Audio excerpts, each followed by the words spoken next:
Everyone আপোনালোক সকলোকে স্বাগতম জনাইছো এক্সাম এস্পিৰেণ্ট ইউটিউব চেনেলটোলৈ বন্ধুসকল আজি আপোনালোকৰ মাজলৈ লৈ আহিছো আন এটা মক টেষ্ট যেটো হৈছে মক টেষ্ট নম্বৰ 14 ইয়াৰ আগতে 13টা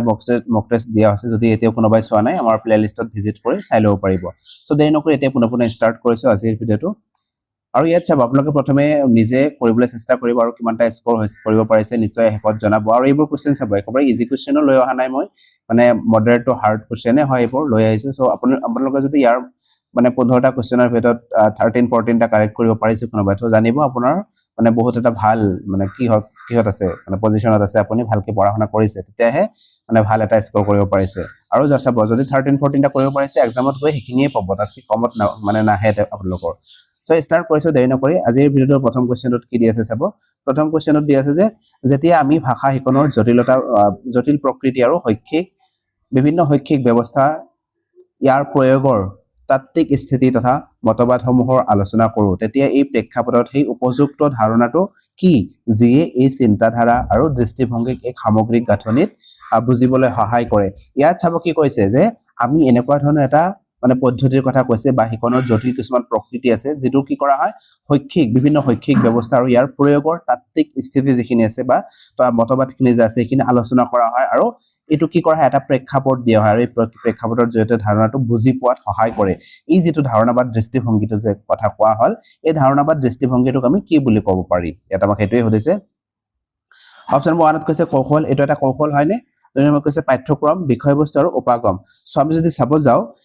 এটো এটা কি নহয় মানে কাৰিকুলাম নহয় বা কনটেক্সট নহয় এই দুটাক আমি এনে কাটি দিব পাৰো এই দুটা নহয় বুলি জানিলো তাৰ পিছত এতিয়া আহিছে কৌশল আৰু মানে এই উপাগমটোৰ মাজত এই দুটাৰ ভিতৰত কোনটো শুদ্ধ হ'ব লাগে সব ইয়াত টেকনিক বা কৌশলৰ কথা কৈছে সো ইয়াত কৌশল নহয় এটো এটা কি হয় উপাগম বা এপ্ৰোচ হয় যেটো এপ্ৰোচৰ যোগেদি কি কৰা হৈছে এই জটিল ধাৰণাসমূহ যিখিনি আছিল এখিনি বুজি পোৱাত সহায় কৰিছে মানে দৃষ্টিভংগীখিনি ভালকে বা চিন্তাধাৰাখিনি ভালকে বুজি পোৱাত সহায় কৰিছে বা গাঁথনি সামগ্ৰিকভাৱে কি কৰিছে বুজি পোৱাত সহায় কৰিছে সো এক আমি এটা মানে কৌশল বুলি নকয় এটো এক এটা উপাগম বুলিহে ক'ব পাৰো অপচন নম্বৰ যেটো 2 আছে এটো হে ইয়াৰ শুদ্ধ উত্তৰ হ'ব এটা আছে নেক্সট কোৱেশ্চন টু লৈ কোৱেশ্চন নম্বৰ 2 কোৱেশ্চন নম্বৰ 2 ত কি কৈছে চাব নিৰ্দেশিত পঠন বা গাইডেড ৰিডিং পদ্ধতি শিক্ষাৰ্থীক পঠন প্ৰক্ৰিয়াৰ ওপৰত অধিক দক্ষতা লাভ কৰাত সহায় কৰে ইয়াত চাব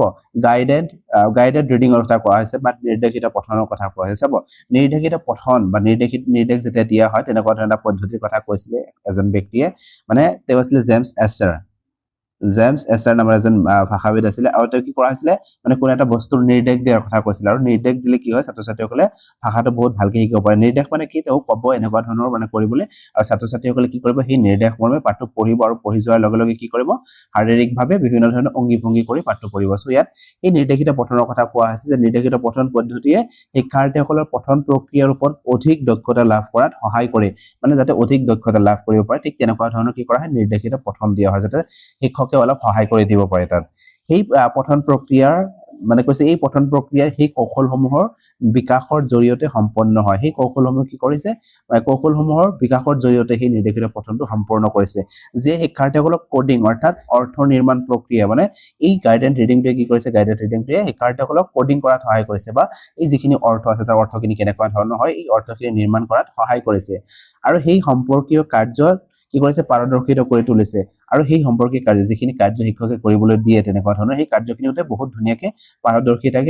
পাৰদৰ্শিতাৰে কৰিব পাৰিছে এই প্ৰসংগত নিৰ্দেশিত পঠনে শিক্ষাৰ্থীসকলৰ বিশেষ দক্ষতাত সহায় কৰে এই যে তেনেকুৱা ধৰণৰ মানে নিৰ্দেশিত পঠন দিয়া হল বা ডিকোডিং কৰিবলৈ সহায় কৰিলে তেনেকুৱা ধৰণৰ যি পঠন আছে এই প্ৰসংগত নিৰ্দেশিত পঠনটোৱে কোনটো মানে বিশেষ দক্ষতাৰ সহায় মানে ইয়াত কৰিছে বুলি কোৱা হৈছে মানে কোনটোত সহায় কৰিছে তেনেকুৱা ধৰণৰ কৰিবলৈ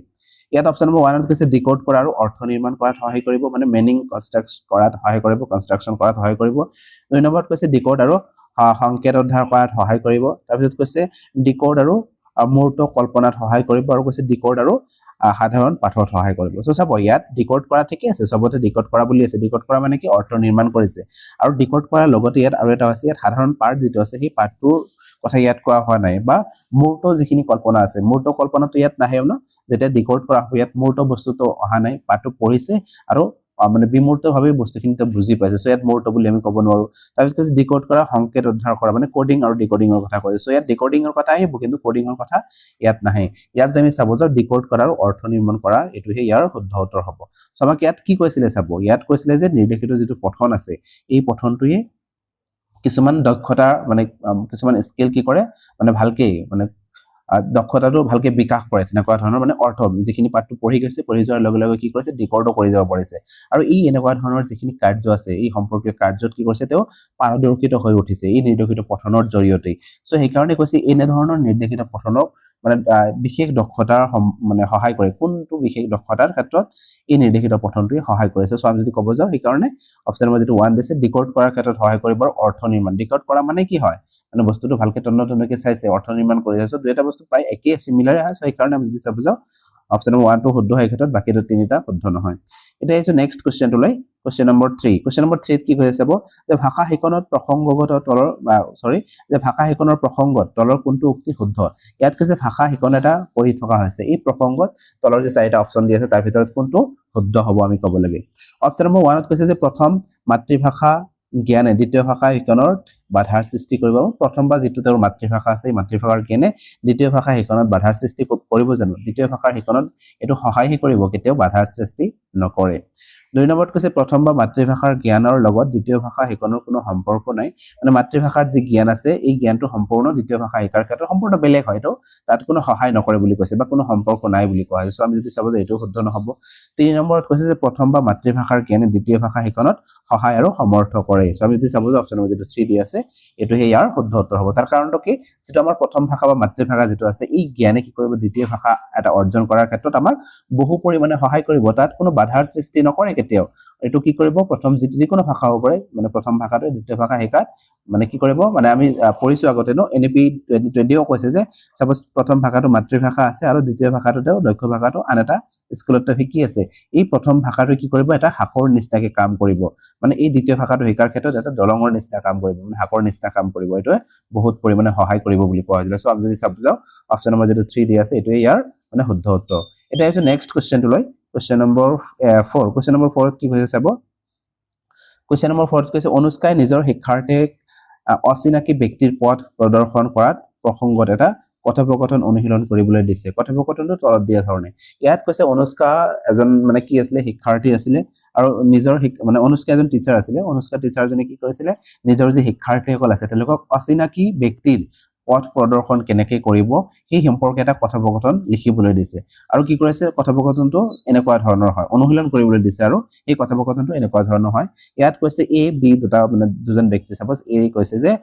ক্ষমা কৰিব ডাকঘৰটো ক'ত আছে মানে এই কৈছে সুধিছে তেনেকুৱা ধৰণৰ যে মই ডাকঘৰটো চিনি পোৱা নাই ক্ষমা কৰিব এটো ক'ত আছে আমি কথা কোৱাৰ আগতে এনেকুৱা ধৰণৰ কওঁ ন যদি মানে তো বেয়া পায় সেই কাৰণে সো ইয়াত হেতুৱে কৈছে যে ক্ষমা কৰিব ডাকঘৰটো ক'ত আছে বিএ কৈছে যে হেতু বেংক অফ ইণ্ডিয়াৰ ওচৰত মানে বিএ কথাখিনিৰ উত্তৰ দিছে যে হেতু বেংক অফ ইণ্ডিয়া যত আছে তাতেই আছে তাৰপিছত এই কৈছে বুজি পালো অনুগ্ৰহ কৰি কবনে বেংক অফ ইণ্ডিয়া কল মানে কেনেকৈ যাব লাগিব বা কোনফালে যাব লাগিব সো তেওঁ কৈছে যে বুজি পাইছো ঠিকই আছে কিন্তু বেংক অফ ইণ্ডিয়াৰ আমি কোনফালে দি যাব লাগিব সো এটো আমাক সুধিছে মানে কৈছে বিএ কৈছে আকৌ বিএ উত্তৰ দিছে এটো সিনেমা হলৰ কাষতে আপুনি পুনে পুনে গৈ প্ৰথমটো কি কৈছে ইয়াতে কেকুৰিত বাওফালে ঘূৰিব ইয়াত কৈছে যে আপুনি এই সিনেমা হলটো যে আছে সিনেমা হলৰ ওচৰতে হয় তাতে গৈ বাওফালে অলপ ঘূৰি দিব তাতে গৈ আপুনি কি পাব সেই আপুনি যেটো বিচাৰি আছে ডাকঘৰটো পাই যাব সো ইয়াত যে এনেকুৱা ধৰণৰ কথোপকথন হল এই কথোপকথনটোক আমি কেনেকুৱা ধৰণৰ কথোপকথনৰ ভিতৰত ধৰিব পাৰিম হেতু আমাক সুধিছে ইয়াত অপচন নম্বৰ 1 কৈছে সামাজিক প্ৰসংগ 2 ত কৈছে সম্প্ৰেষণাত্মক প্ৰসংগ 3 ত কৈছে নিৰ্দিষ্ট কাৰ্যকৰী প্ৰসংগ আৰু 4 ত কৈছে গাঁথনিগত প্ৰসংগ সো আমি যদি চাব যাও ষ্ট্ৰাকচাৰাল ইয়াত মানে প্ৰসংগ বুলি আমি ক'ব নোৱাৰো এটো শুদ্ধ নহব বাকি যে তিনিটা দি আছে সামাজিক প্ৰসংগ মানে এটো ইয়াত এটা সামাজিকভাৱে তেওঁলোকে বাৰ্তালাপ কৰিছে ন সামাজিক প্ৰসংগ হৈছে বুলি আমি ক'ব পাৰি তাৰ পিছত সম্প্ৰেষণমূলক প্ৰসংগ হৈছে মানে দুজনে কি কৰিছে বাৰ্তালাপ কৰিছে এজন আনজনক মানে কি কৰিছে কথোপকথন পাতিছে এজন আনজনৰ লগত কথাখিনি প্ৰকাশ কৰিছে সো ইয়াত সম্প্ৰেষণাত্মক হ'ব এটো তাৰ পিছত দিছে নিৰ্দিষ্ট কাৰ্যগত বা কাৰ্যকৰী প্ৰসংগ সো আমি যদি চাব যাও ইয়াত কি কৰা হৈছে মিছে কি কৰিছিল বা শিক্ষয়িত্ৰী যিগৰাকী আছে তেওঁ এটা নিৰ্দিষ্ট কাৰ্য দিছিলে আৰু সেই নিৰ্দিষ্ট কাৰ্যটোৰ ওপৰতহে তেওঁলোকক মানে কথা পাতিবলৈ দিয়া হৈছিল ন সো আমি যদি চাব যে এই দুটাৰ যদিও পজিটিভ হয় ইয়াৰ ক্ষেত্ৰত আমাৰ যি 3 নম্বৰ যেটো অপচন দি আছে এটো হে ইয়াৰ মানে কোশ্চেনটোৰ ক্ষেত্ৰত শুদ্ধ উত্তৰ হ'ব ইয়াত নিৰ্দিষ্ট এটা কাৰ্য দিছে আৰু সেই কাৰ্যটোৰ প্ৰসংগত এনেকুৱা ধৰণৰ তেওঁলোকে কি কৰিছে কথোপকথন কৰিছে সো সেই কাৰণে অপচন নম্বৰ যেটো 3 দি আছে এটোই হ'ব ইয়াৰ শুদ্ধ উত্তৰ এটোটা চাব এটোটা কিন্তু নেগেটিভ নহয় এটোটা পজিটিভ হয় এটোটাও হয় কিন্তু এই কোশ্চেনটোৰ ক্ষেত্ৰত বাকি দুটাতকৈ এই 3 নম্বৰ যেটো অপচন দি আছে এটোই বেছি এপ্ৰোপ্ৰিয়েট হ'ব এতিয়া আহিছে নেক্সট কুৱেশ্যনটোলৈ কুৱেশ্যন নম্বৰ 5 কুৱেশ্যন নম্বৰ 5ত কি কৈছে চাব যে কবিতা শিক্ষাদানৰ সময়ত শিক্ষকে শিক্ষাৰ্থীক অধিক কাৰ্যকৰীভাৱে কাব্যিক অনুভূতি অনুভৱ কৰা মানে কৰাব লাগে ইয়াত কৈছে যে ইয়াৰ বাবে শিক্ষকে তলৰ কোনবোৰ কৌশল অৱলম্বন কৰা উচিত যাতে শিক্ষাৰ্থীয়ে উপলব্ধি আৰু অভিজ্ঞতাৰ অধিক সমৃদ্ধ হয় অধিক বিকল্প বাছনি কৰা ইয়াত কৈছে যে কবিতাৰ শিক্ষাদান কৰি আছে কবিতাৰ শিক্ষাদান যাতে অধিক কাৰ্যকৰী হয় বা অনুভূতি অনুভৱ কৰাৰ ক্ষেত্ৰত মানে তেওঁ যাতে ভালকৈ বুজি পাব শিক্ষাৰ্থীসকলে তেনেকুৱা ধৰণৰ কাব্যিক মানে অনুভূতিৰ কথা কোৱা আছে তেনেকুৱা ধৰণৰ শিকাবলৈ চেষ্টা কৰা আছে এই তেনেকুৱা ধৰণৰ শিকাবৰ কাৰণে তলত যি চাৰিটা অপশ্যন আছে তাৰ ভিতৰত কোনবোৰে কি কৰিব মানে অধিক সমৃদ্ধ হবে মানে কোনবোৰে সহায় কৰিব বুলি কৈছে এইখিনি আমি তাৰ মাজৰ পৰা বাছি উলিয়াব লাগিব অপশ্যন নম্বৰ 1 হৈছে কবিতাৰ আৱেগিক প্ৰভাৱ স্পষ্ট কৰিবলৈ সঠিক লয় আৰু উচ্চ স্বৰত পাঠ কৰা উচিত যাতে শিক্ষাৰ্থীৰ মনত উৎসাহ আৰু বোধশক্তি বৃদ্ধি পায় সো আমি যদি চাব যাও কবিতা এটাৰ ক্ষেত্ৰত অ নম্বৰ যেটো দি আছে এটো শুদ্ধ হ'ব যে কবিতা এটা পাঠ কৰোতে কি কৰিব লাগিব স্পষ্টকৈ পাঠ কৰিব লাগিব শিক্ষকজন আৰু এটা কবিতা এটা পাঠ কৰোতে এটা লয় বা এটা স্বৰ এটা আছে সেই লয় বা উচ্চ স্বৰত কবিতাবোৰ পাঠ কৰিব লাগিব যাতে কি কৰে শিক্ষাৰ্থীসকলৰ মনত এটা উৎসাহ পায় বা এটা আমোদ পায় আৰু বোধশক্তিৰ লগতে বৃদ্ধি পায় সো আমি যদি চাব যাও কবিতা শিকনৰ এটা বৈশিষ্ট্য আমি ক'ব পাৰি 2 নম্বৰত কৈছে কঠিন আৰু জটিল শব্দবোৰৰ অৰ্থ বিস্তৃতভাৱে ব্যাখ্যা কৰা উচিত যাতে শিক্ষাৰ্থীয়ে শব্দৰ অৰ্থ বুজি কবিতাৰ বাৰ্তা সম্পূৰ্ণৰূপে গ্ৰহণ কৰিব পাৰে ইয়াত চাব কবিতা এটা পঢ়াই থাকোতে তাৰ জটিল যিবোৰ শব্দ আছে কঠিন যিবোৰ শব্দ আছে সেই শব্দৰ অৰ্থখিনি যদি বিস্তৃতভাৱে ব্যাখ্যা কৰা হয় তেতিয়া কবিতাৰ সোৱাদ যেটো থাকে হেতু নষ্ট হৈ যাব কবিতাটো মানে শুনি ভাল নালাগিব তেতিয়া সো আমি যদি চাব যে অপচন নম্বৰ যদি বি দি আছে এটো নেগেটিভ হয় এটো শুদ্ধ নহব মানে কঠিন আৰু জটিল শব্দবোৰ আমি তেনেকৈ একেবাৰে বিস্তৃতভাৱে কৈ দিলে কি নহব মানে পাঠটো আমোদজনক নহব বা বোধশক্তিজনকো নহব সো তেনেকুৱা ধৰণৰ কৰিলে বেলেগ এটা পৰ্যায়লৈ গুচি যাব সো আমি যদি চাব যে সেইকাৰণে অপচন নম্বৰ বিটো শুদ্ধ নহব আৰু ছত কৈছে যে শিক্ষকৰ কণ্ঠস্বৰ মুখাভিব্যক্তি আৰু শাৰীৰিক অভিব্যক্তিয়ে কবিতাৰ আৱেগিক ভাৱ বা প্ৰভাৱ স্পষ্ট কৰাত সহায়ক হ'ব লাগে যাতে শিক্ষাৰ্থীয়ে অন্তৰ্নিহিত সূক্ষ্ম ভাৱধাৰা অনুভৱ কৰিব পাৰে ইয়াত কৈছে যিখিনি শিক্ষকে কণ্ঠস্বৰ মানে ভালকৈ যে কৈছে কবিতাখিনি যে পঢ়ি গৈছে কবিতাখিনি পঢ়ি যোৱাৰ লগে লগে তেওঁৰ মুখাভিব্যক্তি যে তেওঁৰ যে মুখৰ যে অঙ্গি ভঙ্গি আছে বা হাতৰ অঙ্গি ভঙ্গি বা বিভিন্ন ধৰণৰ শাৰীৰিক অভিব্যক্তিৰ জৰিয়তে কি কৰিব লাগিব এই আৱেগখিনিক স্পষ্টভাৱে তেওঁ প্ৰকাশ কৰিব পাৰিব লাগিব আৰু হেতু কি কৰিব শিক্ষাৰ্থীসকলৰ সূক্ষ্ম ভাৱধাৰা যিখিনি আছে সেইখিনি অনুভৱ কৰাত সহায় কৰিব সো আমি যদি চাব যে অপচন নম্বৰ যেটো সি দি আছে এটো শুদ্ধ হ'ব তাৰপিছত ডিত কি কৈছে চাব যে শিক্ষকে শিক্ষাৰ্থীসকলৰ বোধশক্তি বৃদ্ধিৰ বাবে কবিতাৰ বিভিন্ন দিশৰ ওপৰত প্ৰশ্ন সোধা উচিত যাতে তেওঁলোকে গভীৰ অৰ্থ আৰু প্ৰকৃতিসমূহ বুজি পায় সো আমি যদি চাব যে ডিটোও শুদ্ধ হয় যে শিক্ষকে শিক্ষাৰ্থীসকলৰ বোধশক্তি যিখিনি আছে এইখিনি বৃদ্ধি কৰাৰ কাৰণে বিভিন্ন ধৰণৰ প্ৰশ্ন উত্থাপন কৰিব পাৰে যাতে কি কৰে তেওঁলোকৰ গভীৰ অৰ্থ যিখিনি আছে গভীৰ অৰ্থ আৰু প্ৰতীক যিখিনি ব্যৱহাৰ কৰা আছে কবিতাত চাব প্ৰতীক চিত্ৰকল্প এইবোৰ ব্যৱহাৰ কৰা হয় ন এই প্ৰতীক চিত্ৰকল্পসমূহ যাতে বুজি পায় সেইকাৰণে শিক্ষকে তেনেকুৱা ধৰণৰ কৰিব পাৰে সো এ সি আৰু ডি এই তিনিটা শুদ্ধ হয় অকল বি টো শুদ্ধ নহয় সো আমি যদি চাব যে তেনেকুৱা ধৰণৰ অপচন কোড আছে আ স আৰু দ শুদ্ধ ন বটো শুদ্ধ নহয় সো আমি যদি চাব যে অপচন নম্বৰ যেটো 1 দি আছে এটো ইয়াৰ শুদ্ধ উত্তৰ হ'ব এতিয়া হৈছে নেক্সট কোৱেশ্চনটো লৈ কোৱেশ্চন নম্বৰ 6 কোৱেশ্চন নম্বৰ 6ত কি কৈছে চাব ইংৰাজী মাধ্যমৰ এটা শ্ৰেণী কোঠাত বিভিন্ন ভাষিক পটভূমি শিক্ষাৰ্থীসকলে ভাষা শিকনৰ সহায় কৰাৰ বাবে তলত কোনটো কাৰ্যসূচী আটাইতকৈ উপযুক্ত ইয়াত কৈছে ইংৰাজী মাধ্যমৰ এটা শ্ৰেণী কোঠা মানে বিভিন্ন ভাষিক পটভূমিৰ পৰা ছাত্ৰ-ছাত্ৰীসকল আহিছে শিক্ষাৰ্থীসকলে মানে ভাষা শিকনত সহায় কৰাৰ বাবে তলৰ যি চাৰিটা অপচন আছে তাৰ ভিতৰত কোনটো আটাইতকৈ উপযুক্ত হ'ব এটো আমাক কৈছে অপচন নম্বৰ 1 কৈছে যে শ্ৰেণী কেৱল ইংৰাজীতে কথা ক'বলৈ শিক্ষাৰ্থীক মানে বাধ্য কৰোৱা হ'ব মানে শ্ৰেণী কোঠাত আন ভাষা যিবোৰ আছে এইবোৰ ক'বলৈ দিয়া নহয় বিভিন্ন পৃষ্ঠভূমিৰ পৰা ছাত্ৰ-ছাত্ৰী আহে না শ্ৰেণী কোঠাত অকল যদি ইংৰাজীতে কৈ থকা হয় ইংৰাজী মাধ্যমৰ এটা শ্ৰেণী কোঠাৰ কথা কোৱা আছে ভাষিক মানে পটভূমিৰ শিক্ষাৰ্থীসকলৰ মানে কথা কোৱা আছে যদি তেনেকুৱা ধৰণৰ কৰা হয় তেতিয়া মানে বাধ্য কৰোৱাৰ কথা কোৱা আছে ক'বই লাগিব তেনেকুৱা ধৰণৰ বাধ্য কৰোৱা হৈছে আমি যদি চাব যে এইটো শুদ্ধ হ'ব জানো দুইত কৈছে যে শ্ৰেণী কোঠাৰ শব্দ দেৱাল নিৰ্মাণ কৰা যাতে বা য'ত ইংৰাজী শব্দৰ সৈতে তাৰ মাতৃভাষাৰ অৰ্থৰ উল্লেখ থাকে আৰু 3 নম্বৰত কৈছে বিভিন্ন ভাষা কোৱা শিক্ষাৰ্থীসকলৰ মানে সক্ৰিয় দল বা সক্ৰিয় হ'ব লাগিছিল না ইয়াতে মানে সক্ৰিয় দল গঠন কৰি এনে ধৰণৰ কাৰ্য দিয়া আৰু 4 নম্বৰত কৈছে শ্ৰেণীৰ সাপ্তাহিক ব্যাকৰণ ভিত্তিক মানে কৰ্মপত্ৰ প্ৰদান কৰা সো আমি যদি চাব যে 4 নম্বৰটো এনেও শুদ্ধ নহয় সাপ্তাহিকভাৱে তেনেকুৱা ধৰণৰ কাৰ্য কৰিবলৈ দিয়াৰ কথা ইয়াত কোৱা নাই ইংৰাজী মাধ্যমৰ এটা শ্ৰেণী কোঠাৰ কথা কোৱা হৈছে তাত বিভিন্ন ধৰণৰ ভাষা ইনপুটৰ কথা কোৱা হৈছে ন বিভিন্ন ধৰণৰ ভাষিক ইনপুট হ'লে মানে অকল ইংৰাজীত ক'লে বা বাধ্য কৰোৱা হ'লে এইটো কেতিয়াও মানে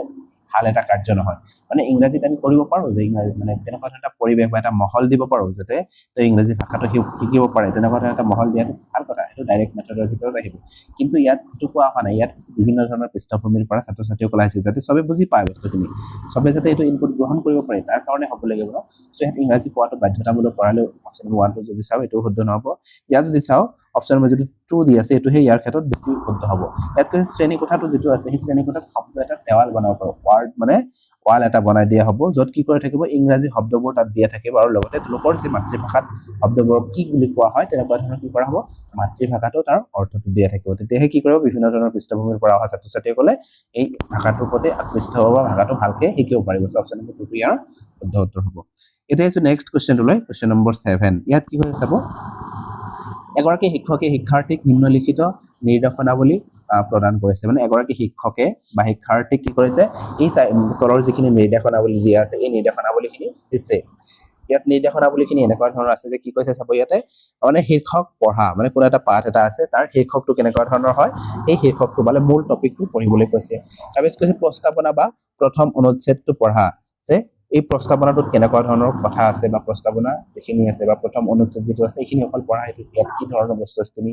মানে এইখিনি কোৱা তাৰপিছত কৈছে প্ৰতিটো অনুচ্ছেদৰ প্ৰথম বাক্যটো পঢ়া মানে প্ৰতিটো অনুচ্ছেদ যি আছে তাৰে প্ৰথম বাক্যটো পঢ়িবলৈ কৈছে যিকোনো উপশীৰ্ষক থাকিলে পঢ়া তাৰপিছত কৈছে ছবি তালিকা বা চিত্ৰত লক্ষ্য কৰা ৰেখাংকিত বা ডাঙৰ আখৰৰ শব্দ বাক্যাংশলৈ লক্ষ্য কৰা তাৰপিছত কৈছে সাৰাংশ বা অন্তিম অনুচ্ছেদটো পঢ়া মানে ইয়াত কি কৰিছে নিৰ্দিষ্ট এটা বস্তু মানে পঢ়িবলৈ দিয়া গৈছে ইয়াতে যে শীৰ্ষক পঢ়িবলৈ কৈছে প্ৰস্তাৱনা পঢ়িবলৈ কৈছে বা কোনো এটা নিৰ্দিষ্ট এটা অনুচ্ছেদ পঢ়িবলৈ কৈছে বা অনুচ্ছেদৰ মানে এটা লাইন গোটেইখিনি অনুচ্ছেদ এটা লাইন পঢ়িবলৈ কৈছে সো ইয়াত এনেকুৱা ধৰণৰ যে পঢ়িবলৈ দিয়া গ'ল এই পঠনটোক আমি কোনটো পঠনৰ ভিতৰত ধৰিব পাৰো সেইটো কৈছে ইয়াতে চাব ইয়াত কৈছে ওপৰে বা দ্ৰুত পঠন দুইত কৈছে সূক্ষ্ম সন্ধান ভিত্তিক পঠন বা স্কেনিং সাৰাংশকৰণ আৰু 4 নম্বৰত কৈছে গভীৰ পঠন ইন্টেনসিভ ৰিডিং সো ৰিডিংৰ বিভিন্ন ধৰণৰ ভাগ আছে আমি যদি চাব যাও মানে ওপৰে পঠন বা দ্ৰুত পঠন কি হয় যে কোনো এটা বস্তু কি কৰা হৈছে মানে নিৰ্দিষ্ট যিখিনি বস্তু আছে সেই বস্তুখিনি সাৰাংশখিনি পঢ়িবৰ কাৰণে মই যেতিয়া এটা পাঠ কৰিছো বা ইয়াত যেটো কোৱা হৈছে যে মানে নিৰ্দিষ্ট এটা মানে এই শীৰ্ষক যিখিনি আছে শীৰ্ষকখিনি পঢ়া উপশীৰ্ষকখিনি পঢ়িবলৈ কৈছে কোনো এটা পেৰাগ্ৰাফ নিৰ্দিষ্টভাৱে পঢ়িবলৈ কোৱা হৈছে বা মানে কোনো এটা বিভিন্ন ধৰণৰ যে পেৰাগ্ৰাফ আছে তাৰে মানে প্ৰথম বাক্যটো পঢ়িবলৈ কৈছে বা সাৰাংশ বা অন্তিম যি অনুচ্ছেদ আছে এইখিনি পঢ়িবলৈ কোৱা আছে সো এই এনেকুৱা ধৰণৰ যে পঢ়িবলৈ দিয়া গ'ল ইয়াক আমি কি বুলি ক'ব পাৰো সো ইয়াত প্ৰথম কি কৰিছিলে মানে যেটো শীৰ্ষক আছিল শীৰ্ষকটো পঢ়িবলৈ কৈছে আৰু বাকি তাৰ পিছত কি কৰিছে এটা কৈ বাকি যিখিনি মূল বস্তু আছে সেই বস্তুখিনি পঢ়িবলৈ কৈ লাষ্টত কৈছে সাৰাংশ আৰু অন্তিম যেটো অনুচ্ছেদ আছে এটো পঢ়িবলৈ কৈছে সো এনেকুৱা ধৰণৰ সাৰাংশ লাভৰ কাৰণে বা তেনেকুৱা ধৰণৰ যি পঢ়িবলৈ কোৱা আছে পঠনটো আমি যদি চাব যাও স্কিমিংৰ ভিতৰত ধৰিব পাৰো ওপৰে কৰা পঠন ওপৰেতে পঢ়িবলৈ দিছে ইয়াতে মানে গোটেইখিনি তাকবাৰ তন্নতন্নকে পঢ়িবলৈ দিয়া হয় ওপৰে পঢ়িবলৈ দিয়া হৈছে সো এই কাৰণে আমি ইয়াত কি বুলি ক'ব স্কিমিং বুলি ক'ব আৰু ইয়াত কৈছে সূক্ষ্ম সন্ধান ভিত্তিক পঠন বা স্কেনিং হলে কি হ'ব যিকোনো এটা বস্তু দিয়া যাব যে এটা মানে সাপোজ আগৰ মানে কিছুমান এনেকুৱা ধৰণৰ কোৱেশ্চন আমি পাইছো যে পৰ্বতৰ বিষয়ে পঢ়িব সো পৰ্বতৰ বিষয়ে তো নিৰ্দিষ্ট এটা তথ্য বিচাৰি যেতিয়া পঢ়িব বা বিভিন্ন ধৰণৰ সাপোজ এই এটা পাঠ এটা দি আছে তাৰ ভিতৰত পৰা তেওঁ এটা নিৰ্দিষ্ট শব্দ এটা বিচাৰি পাঠটো পঢ়িছে মানে সেই শব্দটো বিচাৰি গৈছে মানে পাঠটো পঢ়ি গৈছে আৰু লগে লগে সেই শব্দটো বিচাৰি গৈছে এনেকুৱা ধৰণৰ যেতিয়া পঠন কৰা হ'ব তাক আমি স্কেনিং কৰা বুলি ক'ম যেনেকুৱা ধৰণৰ আপোনালোকৰ কি আহে মানে দুটা পেজেছ আহে এই পেজেছটোৰ পৰা কিছুমান কোৱেশ্চন দিয়া থাকে সেই কোৱেশ্চনখিনি আমি আগতে চাই এই কোৱেশ্চনৰ যিখিনি কিৱৰ্ড মানে মূল পইণ্ট বা মূল বিন্দু দি আছে সেইখিনি আমি কি কৰিম এই পেৰাগ্ৰাফটোৰ পৰা হাইলাইট কৰি পঢ়ি যাম তেনেকুৱা ধৰণৰ একেবাৰে স্কেন কৰি যাম সো ইয়াক আমি কি বুলি ক'ব স্কেনিং বুলি ক'ব তাৰপিছত কৈছে সাৰাংশীকৰণ সামাৰাইজিং ইয়াত যদিও সাৰাংশৰ কথা কোৱা আছে সামাৰাইজিং বুলি তেনেকুৱা ধৰণৰ শিকনৰ আমি ভাগ নাপাওঁ সো সেইকাৰণে এইটো শুদ্ধ নহ'ব তাৰপিছত কৈছে গভীৰ পঠন বা ইন্টেনসিভ ৰিডিং কি হয় যেতিয়া আমি কোনো এটা বস্তু একেবাৰে তন্নতন্নকে মানে চালি ভালকে পঢ়ি আছো আক্ষৰিক অৰ্থ কি হয় সেইখিনি গোটেইখিনি ভালকে পঢ়ি আছো ইয়াক আমি গভীৰ পঠন বা ইন্টেনসিভ ৰিডিং বুলি ক'ব এই ক্ষেত্ৰত অপশ্যন নম্বৰ যেটো 1 দি আছে এইটোৱে শুদ্ধ উত্তৰ হ'ব এতিয়া আহিছো নেক্সট কোৱেশ্চনটোলৈ কোৱেশ্চন নম্বৰ 8 কোৱেশ্চন নম্বৰ 8ত এটা উক্তি আৰু এটা যুক্তি দিয়া গৈছে চাব উক্তিটোত কি কৈছে যে ভাষিক পাৰদৰ্শিতা কেৱল ব্যাকৰণগতভাৱে শুদ্ধ বাক্য গঠনৰ সামৰ্থক প্ৰকাশ কৰে আৰু ই সম্পূৰ্ণৰূপে বাক্য গাঁথনিৰ নিয়ম অনুসৰণৰ ওপৰত নিৰ্ভৰশীল ইয়াত কৈছে যে ভাষিক যি পাৰদৰ্শিতা আছে এটো কেৱল কিহৰ ওপৰত নিৰ্ভৰ কৰে ব্যাকৰণগত শুদ্ধ বাক্য গঠনৰ সামৰ্থ প্ৰকাশ কৰাৰ মানে ওপৰত নিৰ্ভৰ কৰে বুলি কোৱা হৈছে আৰু ই সম্পূৰ্ণৰূপে বাক্যৰ গাঁথনি আৰু নিয়ম যিখিনি আছে সেই নিয়ম অনুসৰণৰ ওপৰত নিৰ্ভৰশীল বুলি কোৱা আছে ইয়াত চাব যে ভাষাৰ পাৰদৰ্শিতা বুলি কোৱাৰ লগে লগে ইয়াত ব্যাকৰণ বা যিখিনি ইয়াত কৈছে শুদ্ধ বাক্য সেইখিনি লাগিব ঠিকে আছে ব্যাকৰণ বা শুদ্ধ বাক্যটো লাগিব কিন্তু অকল বুলি মানে ব্যাকৰণ আৰু শুদ্ধ বাক্য গঠন কৰাৰ ক্ষেত্ৰতে অকল পাৰদৰ্শিতা বুলি ক'ব পাৰিম নে সাপোজ অপচন নম্বৰ যেটো মানে উক্তিটো যে দিয়া আছে এ এটো শুদ্ধ নহব যে ভাষাৰ পাৰদৰ্শিতা বুলি কোৱাৰ লগে লগে গোটেইখিনি বাকি যিমানবোৰ দিশ আছে গোটেইখিনি ইয়াত জড়িত হৈ পৰিব আমি কেৱল ব্যাকৰণগতভাৱে শুদ্ধ হলে বা গঠন বাক্যৰ গঠনৰ ফালৰ পৰা শুদ্ধ হলে তাক আমি একেবাৰে হলহলীয়াকৈ পঢ়া বা মানে ভাষিক পাৰদৰ্শিতা বুলি আমি ক'ব নোৱাৰো সো সেইকাৰণে এইটো শুদ্ধ নহব যুক্তিটোত কি কৈছে চাব আৰু কাৰণ কি কৈছে যে ভাষিক পাৰদৰ্শিতা হৈছে এনে ক্ষমতা যাৰ দ্বাৰা ব্যক্তিয়ে ভাষা কেৱল ব্যাকৰণগতভাৱেই নহয় বৰঞ্চ সাৱলীলতা আৰু স্বাভাৱিকতাৰে কাৰ্যকৰীভাৱে প্ৰয়োগ কৰিব পাৰে সো আমি যদি চাব যাওঁ যুক্তিটো বা কাৰণটো শুদ্ধ হয় তাৰ কাৰণটো ইয়াত কি চাব যে ভাষিক পাৰদৰ্শিতা মানে অকল ইয়াত ব্যাকৰণ বুলি মানে কথা নাই ব্যাকৰণৰ কথা ইয়াত জড়িত নাথাকে ইয়াত বৰঞ্চ সাৱলীলভাৱে পঢ়া আৰু স্বাভাৱিক কাৰ্যকৰ যিখিনি আছে গোটেইখিনি তাত লগত জড়িত হৈ থাকিব সো এই কাৰণে কাৰণটো কি হয় শুদ্ধ হয় আৰু উক্তিটো ভুল হয় সো তেনেকুৱা ধৰণৰ অপচন কোড আছে এ অসত্য আৰু আৰ সত্য অপচন নম্বৰ 4 টো হ'ব ইয়াৰ শুদ্ধ উত্তৰ এতিয়া আছে নেক্সট কোৱেশ্চনটো লৈ কোৱেশ্চন নম্বৰ 9 কোৱেশ্চন নম্বৰ 9 ত কি কৈছে চাব ইয়াতে এটা 13টা যুক্তি দিয়া গৈছে উক্তিটোত কৈছে যে মূল্যায়নৰ উপদক্ষতা হৈছে এনে এক পদ্ধতি যিয়ে শিক্ষকৰ অন্তৰ্দৃষ্টি প্ৰতিফলিত কৰে শিক্ষকৰ কথা কৈছে শিক্ষকৰ অন্তৰ্দৃষ্টি প্ৰতিফলিত কৰে যাৰ জৰিয়তে শিক্ষাৰ্থীৰ ক'ত সহায়ৰ প্ৰয়োজন এয়া নিৰ্ণয় কৰি শিক্ষাদান পদ্ধতিৰ অনুকূল কৰিব পাৰে সো ইয়াত কি কৈছে মূল্যায়নৰ কথা কোৱা আছে এছেছমেন্টৰ কথা কোৱা আছে মূল্যায়ন এনেকুৱা ধৰণৰ এটা উপদক্ষতা হয় যাৰ জৰিয়তে কি কৰিব শিক্ষাৰ্থীসকলৰ বিষয়ে মানে ক'ত তেওঁ পাৰিছে ক'ত পৰা নাই এই গোটেইখিনি কি কৰিব মানে শিক্ষকে ভালকে মানে আত্মমূল্যায়ন কৰিব ছাত্ৰ-ছাত্ৰীসকলৰ আত্মমূল্যায়ন নহয় একচুয়ালি ইয়াত কি কৰিব ছাত্ৰ-ছাত্ৰীসকলৰ অন্তৰ্দৃষ্টি যিখিনি আছে তেওঁ বুজি পাব শিক্ষকজন মূল্যায়ন কৰাৰ লগে লগে আৰু ক'ত কি প্ৰয়োজন হৈছে ক'ত প্ৰয়োজন আছে ক'ত কি মানে তেওঁৰ লাগিব সেই হিচাপে কি কৰিব পাৰিব তেওঁ শিক্ষাদান কৰিব পাৰিব সাপোজ তেওঁ কোনো এটা বস্তু পঢ়াইছে শিক্ষকজনে সেইখিনি ছাত্ৰ-ছাত্ৰীসকলে বুজিছে নে বুজা নাই তেতিয়া তেওঁ মূল্যায়ন কৰিব বা ডায়াগনষ্টিক টেষ্ট কৰিব বা মূল্যায়ন কৰিব তেতিয়া কি পাব বস্তুখিনি ভালকে গম পাব আৰু গম পোৱাৰ পিছত তেওঁ ক'ত মানে শিক্ষা দিয়াৰ প্ৰয়োজন আছে সেইখিনি তেওঁ আকৌ শিক্ষা দি যাব সো সাপোজ উক্তিটো শুদ্ধ হয় এতিয়া চাম যুক্তিটোত কি কৈছে চাব যে লিখন আৰু শ্ৰৱণ পৰীক্ষাক কেইবাটাও উপদক্ষতাত বিভক্ত কৰিব পাৰি ইয়াত কৈছে লিখন আৰু শ্ৰৱণ দক্ষতা আছে ইয়াক আমি কেইবাটাও উপদক্ষতাত ভাগ কৰিব পাৰিম লিখনৰ বিভিন্ন ধৰণৰ ভাগ পাইছো আমি শ্ৰৱণৰ বিভিন্ন ধৰণৰ ভাগ পাইছো সো এইটোৱে কৈছে যে বিভিন্ন ধৰণৰ উপদক্ষতাত আমি ভাগ কৰিব পাৰি আৰু সংহত ভাষা মূল্যায়নৰ জৰিয়তে সামগ্ৰিক ভাষা দক্ষতাৰ নিৰূপণ কৰা হয় ইয়াত এই গোটেইখিনি মিলাই আমি কি কৰিব পাৰো সংহত ভাষাৰ মূল্যায়ন কৰিব পাৰো ন আৰু এই মূল্যায়নৰ জৰিয়তে সামগ্ৰিক ভাষাৰ দক্ষতাও আমি নিৰূপণ কৰিব পাৰো সো আমি যদি চাব যাওঁ যুক্তিটো শুদ্ধ হয় এতিয়া চাব উক্তিটোত কিহৰ কথা কৈছিল আৰু যুক্তিটোত কিহৰ কথা কৈছে সো উক্তিটোত আমাক কৈছে যে মূল্যায়নৰ উপদক্ষতাৰ কথা কোৱা হৈছিল কিন্তু ইয়াত লিখন আৰু শ্ৰৱণৰ উপদক্ষতাৰ কথা কোৱা হৈছে যদিও দুয়োটাই শুদ্ধ হয় কিন্তু মানে এই উক্তিটোৱে যুক্তিটো কি নকৰিব মানে ব্যাখ্যা নকৰিব দুটা সম্পূৰ্ণ পৃথক পৃথক বস্তু হয় সো আমি যদি ক'ব যাওঁ আৰু ব দুয়োটাই শুদ্ধ কিন্তু আই মানে ব ইয়াৰ সঠিক ব্যাখ্যা নকৰে সো অপচন নম্বৰ যদি 3 দি আছে এটো হ'ব ইয়াৰ শুদ্ধ উত্তৰ এতিয়া আছে নেক্সট কোৱেশ্চনটো লৈ কোৱেশ্চন নম্বৰ 10 কোৱেশ্চন নম্বৰ 10 ত কি কৈছে চাব প্ৰতিটো ভাষাৰ পটভূমিত থকা ভাষিক ব্যৱস্থাই কেৱল সামাজিক সাংস্কৃতিক আৰু মানসিক পৰিপ্ৰেক্ষ্য সংজ্ঞায়িত কৰাই নহয় ইয়াত কৈছে যে প্ৰতিটো ভাষাৰ যি পটভূমি থাকে সেই পটভূমি ভাষিক ব্যৱস্থাই কেৱল সামাজিক আৰু সাংস্কৃতিক বা আৰু মানসিকৰ কথা তিনিটা দিশ ইয়াত জড়িত কৰিছে যে সামাজিক সাংস্কৃতিক আৰু মানসিক পৰিপ্ৰেক্ষ্য সংজ্ঞায়িত কৰাই নহয় মানে এইখিনিয়ে নহয় আৰু তাৰ উপৰিও কিছুমান কৰিব পাৰে মানে ভাষাৰ এটা পটভূমি বিভিন্ন মানে হলিষ্টিক ডেভেলপমেন্টৰ কথা কোৱা হয় না বা ভাষা এটা কোৱাৰ লগে লগে সামাজিক সাংস্কৃতিক বা মানসিকৰ লগতে আন যিবোৰ কাৰ্যকলাপ আছে গোটেইখিনি তাত জড়িত কৰাব ইয়াত চাব কি কৈছে যে বৰঞ্চ ব্যক্তিৰ বৌদ্ধিক ক্ৰিয়াকলাপৰ দিশ প্ৰদান কৰাৰ লগতে জীৱনৰ বিভিন্ন দিশত অৱস্থিত দেশ আৰু কাৰ্যসূচী গঢ় দিয়ে যিয়ে সমাজ আৰু সংস্কৃতিৰ বিকাশৰ কেন্দ্ৰীয় ভূমিকা পালন কৰি উপযুক্ত শব্দৰ বাছনি কৰা ইয়াত চাব কি কৈছে যে ভাষা এটাৰ পটভূমি কেৱল এনেকুৱা ধৰণৰ নহয় যে ইয়াত ভাষিক ব্যৱস্থাখিনি এনেকুৱা ধৰণৰ নহয় যে কেৱল সামাজিক সাংস্কৃতিক আৰু মানসিক পৰিপ্ৰেক্ষ্য যিখিনি আছে সেইখিনিকে জড়িত কৰিব বৰঞ্চ ইয়াৰ উপৰিও যিখিনি আছে বৌদ্ধিক কাৰ্যকলাপৰ মানে আদান প্ৰদানৰ লগতে জীৱনৰ আন যিবোৰ দিশ আছে গোটেইখিনি দিশত কি কৰিব মানে দিশ অৱস্থিত দেশ আৰু কাৰ্যকৰীৰ কথা কোৱা আছে ইয়াত কি খাটিব দেশ আৰু কাৰ্যকৰী বুলি কোৱাৰ লগে লগে চাব ইয়াত কি কৈছে মৰ্যাদা আৰু নীতিসমূহৰ কথা কোৱা হৈছে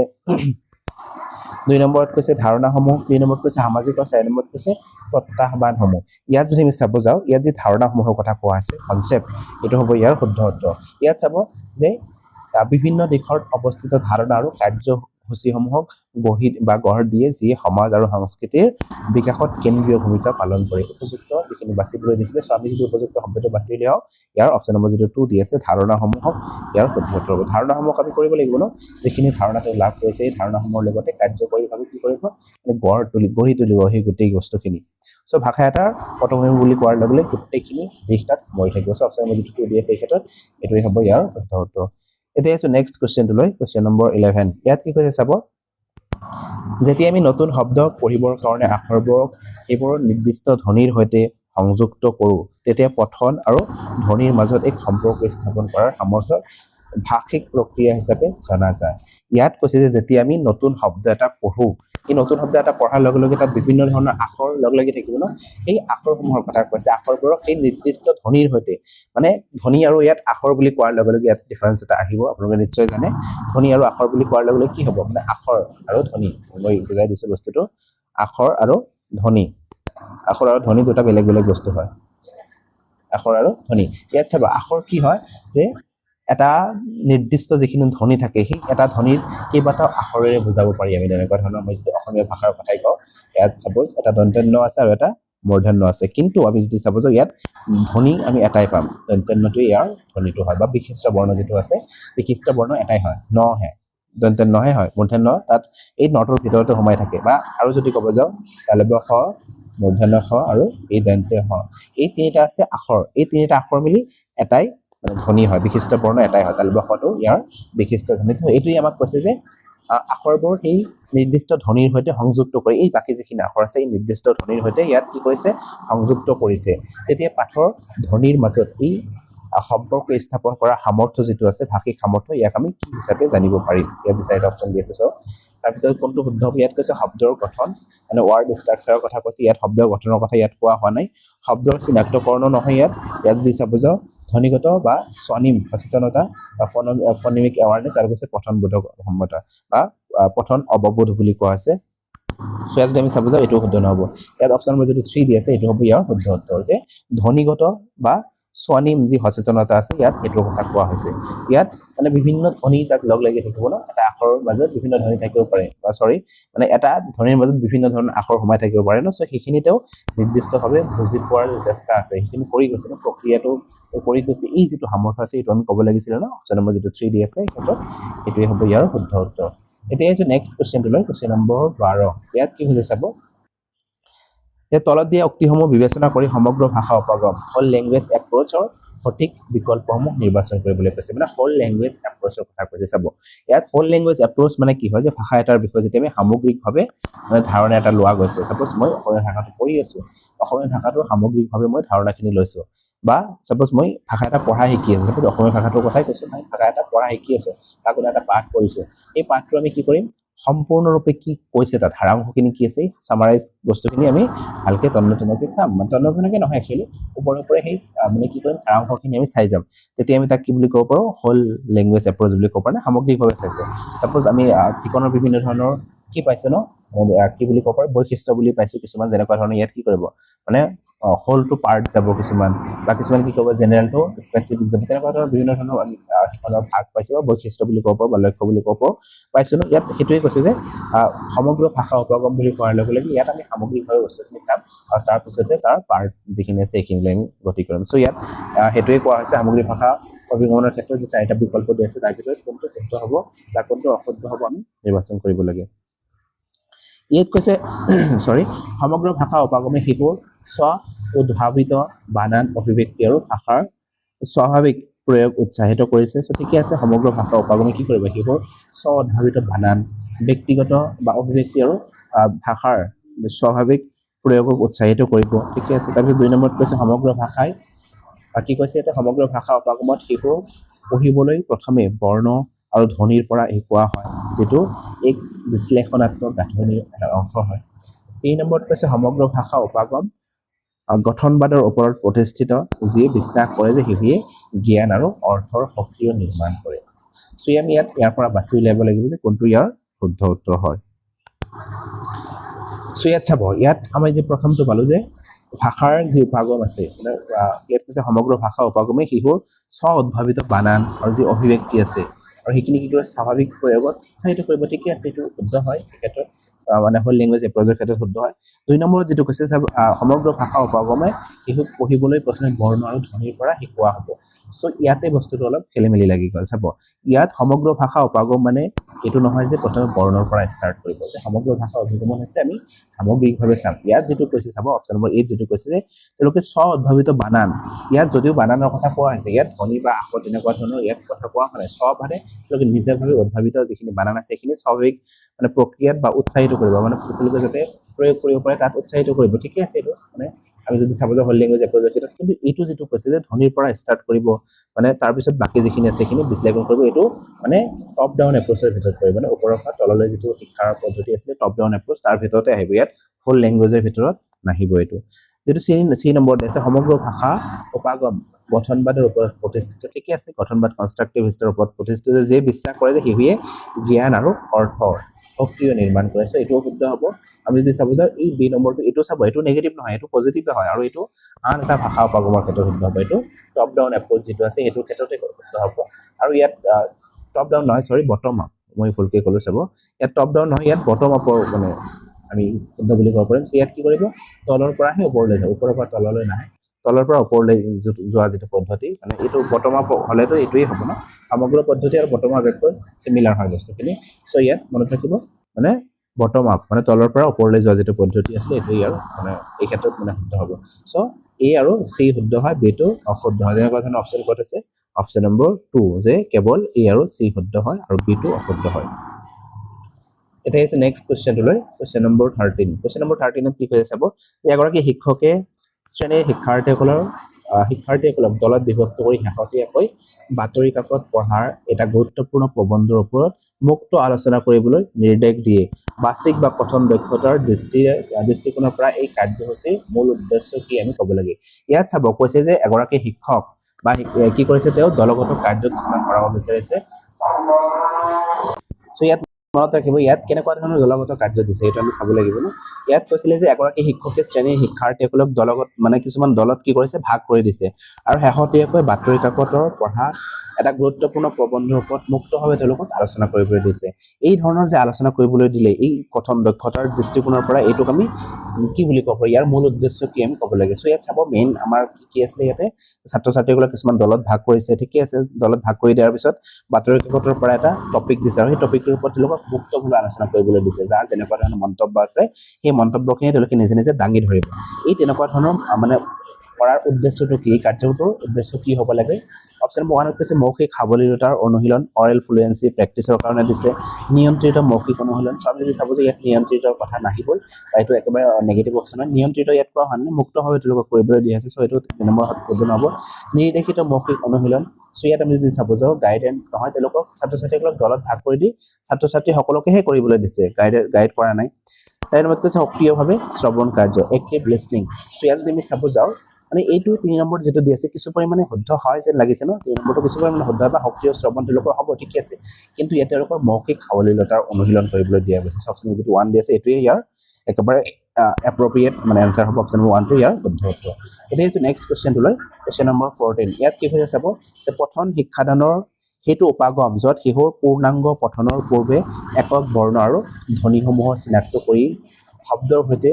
যুক্ত কৰা প্ৰক্ৰিয়াৰ মূল উপাদানৰ পৰা উচ্চ স্তৰলৈ লৈ যোৱা হয় তাক কি বুলি কোৱা হ'ব ইয়াত চাব আমি যেটো অলপ আগতে পালো যেটো এটা পাইছিলে ন টপ ডাউন এপ্ৰ'চ বা বটম আপ এপ্ৰ'চ সেটো ইয়াত দিছে যে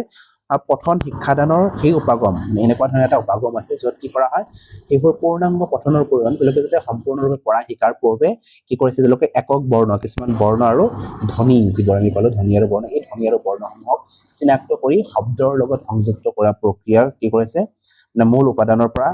মানে তেওঁলোক উচ্চ স্তৰলৈ লাহে লাহে লৈ গৈছে মানে প্ৰথমে তেওঁলোকে কি কৰিছে ধ্বনি বা বৰ্ণবোৰ যে আছে এই ধ্বনি বা বৰ্ণবোৰ তেওঁলোকক প্ৰথমে শিকাইছে আৰু তাৰ পিছত কি কৰা হৈছে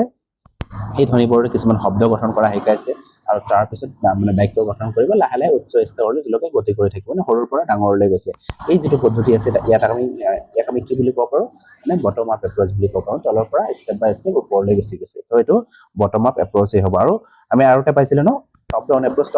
মানে ইয়াৰ সম্পূৰ্ণ ওলোটা প্ৰথমে সম্পূৰ্ণ বাক্যখিনি চাব বা গোটেইখিনি ওভাৰঅল চাব তাৰপিছত কি কৰিব বাক্য তাৰপিছত শব্দ তাৰপিছত ধ্বনি একেবাৰে ওপৰৰ পৰা তললৈ যেতিয়া আহিব ইয়াক আমি কি বুলি ক'ব পাৰোঁ মানে টপ ডাউন এপ্ৰোচ বুলি ক'ব পাৰোঁ। সো ইয়াত আমাক যেটো সুধিছিলে সেই হিচাপত অপচন নম্বৰ যেটো 3D আছে এটো হ'ব ইয়াৰ শুদ্ধ উত্তৰ যে বটম আপ এপ্ৰোচ অধগমী পদ্ধতি।